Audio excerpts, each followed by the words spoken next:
Good morning, सुप्रभात। आज की ताज़ा खबर के इस नए एपिसोड में मैं श्रुति आप सबका स्वागत करती हूँ।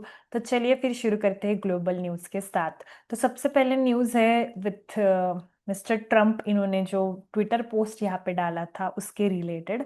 सो उन्होंने यहाँ पे कहा है कि there is no talk planned with Iran. Basically US and Iran war का जो है उस पर ही अपडेट उन्होंने यहाँ पे डाला है। एंड ही सेड कि अभी तो कोई भी ऐसी डील के लिए जो टॉक्स है वो प्रोग्रेस में नहीं है। ऑल्दो ही इज सेइंग कि स्ट्रेट ऑफ हॉर्मूज जो है वो ओपन हो चुका है। बट अगर इस पर ईरान की कमेंट्री देखे तो पहले ही उन्होंने कहा था कि it is still shut. So थोड़ा कॉन्ट्राडिक्टरी स्टेटमेंट इन्होंने मिस्टर ट्रम्प इन्होंने यहाँ पे किया है एज कम्पेयर टू ईरान।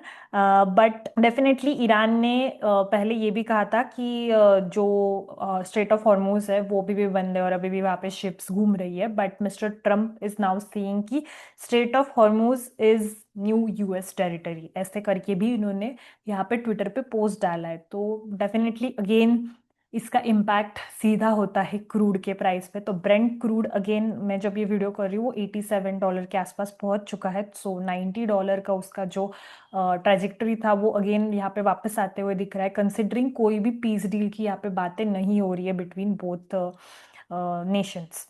सो इसके ही चलते एंड इसके बाद अगर देखें तो सिमिलर इम्पैक्ट जो यूएस के ट्रेजरी यील्ड से उस पर हो रहा है, एक डिकेडल हाई पे है जैसे मंदार ने भी कल कवर किया। तो वो भी वापस क्लाइम होना यहाँ पे चालू हो गया है। जो अगर मैं 10 ईयर यूएस ट्रेजरी नोट की बात करूँ तो वो ऑलमोस्ट 2 बेसिस पॉइंट से बढ़ा है टू 4.744%। एंड 2 ईयर भी जो है जो टिपिकली मूव करता है विथ इंटरेस्ट रेट एक्सपेक्टेशन कि आगे जाके अभी इन्फ्लेशन तो बढ़ रहा है, ग्लोबली बढ़ रहा है बिकॉज क्रूड की प्राइसेस बढ़ रही है, राइट। तो अगर एक्सपेक्टेड है कि फेड के आगे जाके थोड़ी सी रेट कट हो सकती है तो ये भी यील्ड बढ़ता है 2 ईयर जो है यूएस का, तो वो भी यहाँ पे बढ़ते हुए दिख रहा है। सो डेफिनेटली जो बोरोइंग्स है इन केस ऑफ यूएस, वो डेट का जो प्रेशर है वो अगेन बिल्ड होते हुए दिख रहा है because of no peace deal talk between both Nations.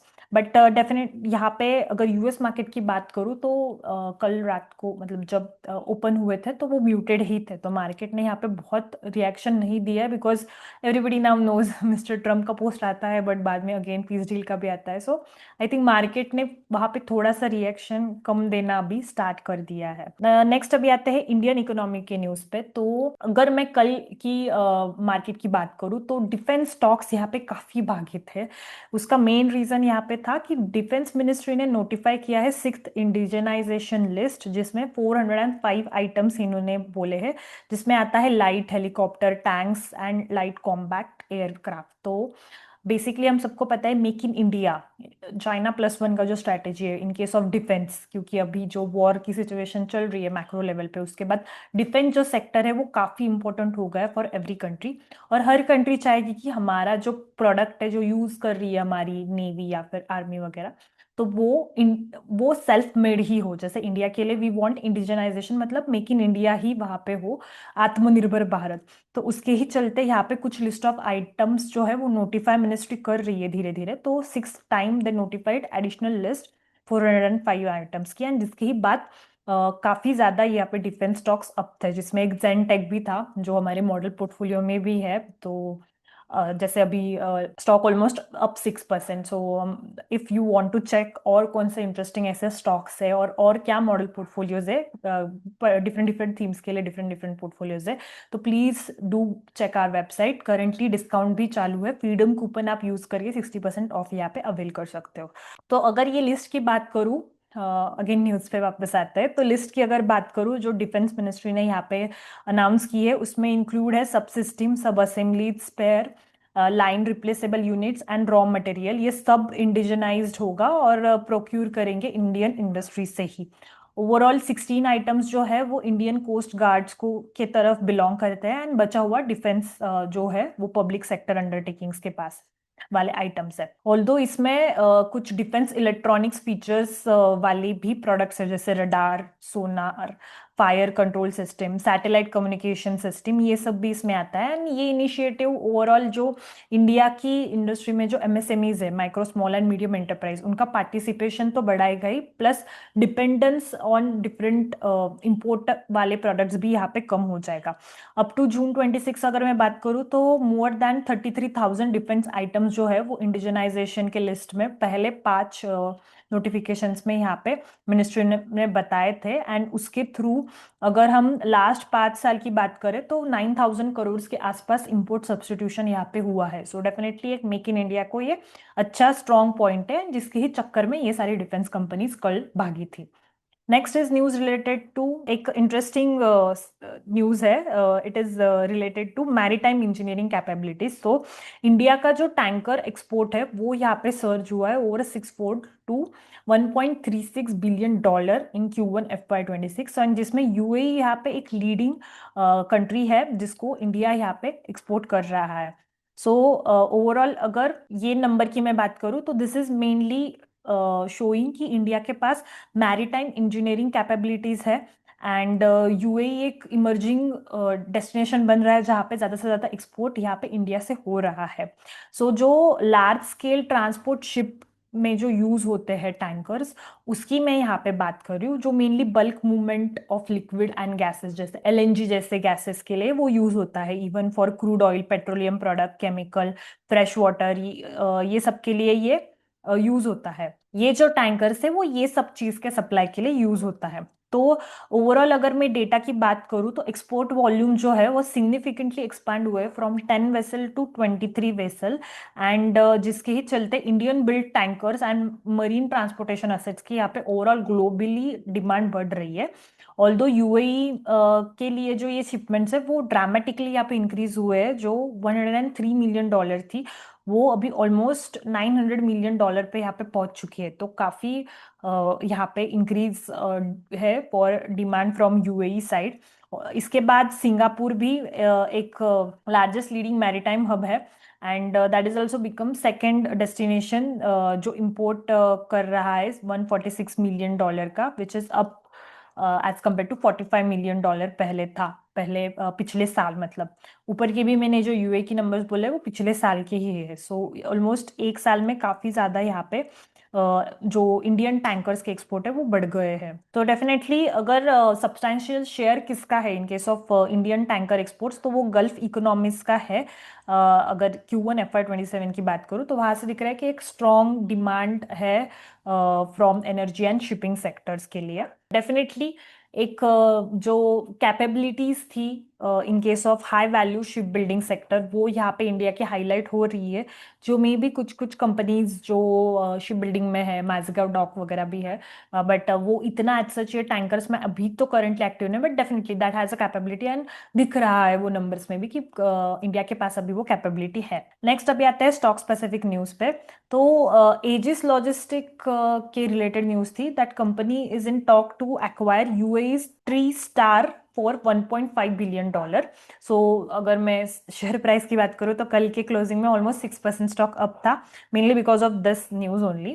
तो ईटी के जो न्यूज आर्टिकल है उसमें इन्होंने ये बताया था कि एजिस लॉजिस्टिक जो एक leading Indian importer, storage and distribution भी है इनका ऑयल एंड गैस का, वो एक एडवांस टॉक्स या फिर डिस्कशन में है to acquire UAE based Tri Star, जो एक largest privately owned liquid logistic company है। उसको एक्वायर करने की यहाँ पे बात चल रही है। एंड वैल्यूएशन जो कंपनी का है वो $1.5 बिलियन के आसपास रहेगा। एक this is mainly possibly one of the largest consolidation effort in the industry which is happening, ऐसा ये न्यूज आर्टिकल में भी कहा है। मेनली बिकॉज ईरान यूएस का जो कॉन्फ्लिक्ट चल रहा है उसके ही चलते ये एक्विजिशन में भी हो सकता है।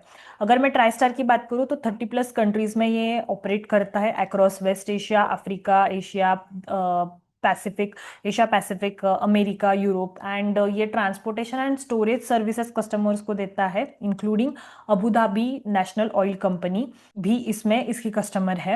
एंड ऑल्सो अगर ये एजिस ने अगर एक्वायर कर लिया तो डेफिनेटली एक ओवरऑल वर्ल्ड वाइड ही इसके फुटप्रिंट्स बढ़ेंगे। एंड एजिस की भी अगर मैं बात करूँ तो कंपनी ऑलरेडी यहाँ पे एक मैसिव कैपेक्स साइकिल में है, जो उन्होंने ऑलरेडी अनाउंस किया था। उसके बाद ये एक्विजिशन भी मे बी हो सकता है। अगर ओवरऑल ट्राइस्टार ट्रांसपोर्ट की भी यहाँ पे बात करें तो 2024 में ब्लूमबर्ग ने रिपोर्ट किया था कि वहाँ पे भी ऑलरेडी जो सेल की talks were going on, but इनको एज सच वैल्यूएशंस नहीं मिला। तो उसके ही चलते तभी कुछ हो नहीं पाया कंपनी का, क्योंकि कंपनी का बिजनेस जो है वो 1998 में स्टार्ट हुआ था as a transportation business. Although company जो है वो काफ़ी टाइम से यहाँ पे कैपिटल इंक्रीज करने का ट्राई कर रही है जस्ट टू सी ग्रोथ, क्योंकि इन्होंने एक पब्लिक डेब्यू भी ट्राई किया था on Dubai stock exchange at $880 million का valuation in 2021। But listing timeline भी वहाँ पे सेट की थी। बट उसके बाद because valuation at such company के जो प्रमोटर्स थे उनको जो चाहिए थी वो मिली नहीं, तो वो लिस्टिंग भी वहाँ पे हो नहीं पाई। एंड उसके ही चलते यहाँ पे मे बी अभी वैल्यू अनलॉकिंग उनको दिख रही है विद दिस वैल्यूएशन, बिकॉज जब एजिस एक्वायर करेगा तो। एंड ऑल्सो अभी डेफिनेटली ईरान यूएस वॉर के चक्कर में भी थोड़ा सा कॉन्फ्लिक्ट ऑनगोइंग, जो ग्लोबल जो मैक्रो इकोनॉमिक कंडीशंस खराब होते हुए दिख रही है वो भी मे बी कंपनी को यहाँ पे इम्पैक्ट कर रही है। And because of that only I think Aegis is taking this call. This is yet to be confirm, but definitely Aegis की अगर मैं बात करूँ तो इनके कॉन कॉल ने भी कंपनी ने यही बताया था कि 1.2 बिलियन का क्यूमुलेटिव कैपेक्स यहाँ पे कंपनी करने वाली है, जो ओवरऑल मार्च 27 तक रहेगा। And another capex also they are planning to do of 5,000 crore, जो मार्च 28 तक रहेगा।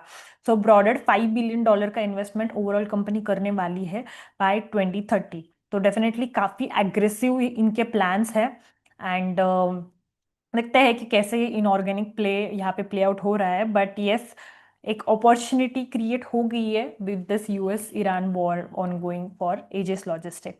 इसके बाद एक न्यूज़ है related to Paytm. So company ने यहाँ पे एक फाइलिंग की थी जिसमें उन्होंने बताया था कि रेजिलेंट असेट जो है इट में offload 4.98% stake in Paytm parent. जो वन कम्युनिकेशन जो है बेसिकली पेटीएम का जो पेरेंट है, वो ऑलमोस्ट कल की अगर बात करूँ क्लोजिंग पे तो वो भी 2% से यहाँ पे गिरा था, जब 1.92 करोड़ के शेयर्स जो है ऑलमोस्ट 2,949 करोड़ के लिए यहाँ पे ब्लॉक डील में सेल किए हैं बाय रेजिलेंट असेट मैनेजमेंट बीवी। एंड ये जो कंपनी है ये एक होल्ली ओन्ड कंपनी है ऑफ सीईओ जो है पेटीएम के विजय शर्मा उनकी। एंड उन्होंने अबाउट 3% जो ओवरऑल कंपनी का टोटल शेयर कैपिटल है वो यहाँ पे सेल किया है with floor price of 1,535 rupees. सो थोड़ा डिस्काउंट पे यहाँ पे इन्होंने ये फ्लोर प्राइस डिस्काउंट पे यहाँ पे बेचा as compare to the previous जो क्लोजिंग था कंपनी का। तो रेजिलियंट की अगर बात करूँ तो ओवरऑल 10.20% जो स्टेक है इन केस ऑफ पेटीएम है। एंड अगर मिस्टर विजय शर्मा की बात करूँ तो वो पर्सनल कैपेसिटी में ऑलमोस्ट 9% से ज़्यादा उनका स्टेक है in case of Paytm as of June 2026। तो थोड़ा सा यहाँ पे रेजिलियंट असेट ने स्टेक कम किया है। तो I think that's it for today. Let me know in the comments कि आपको आज की ताज़ा खबर का ये कवर कैसा लगा। Thank you so much and have a great day ahead.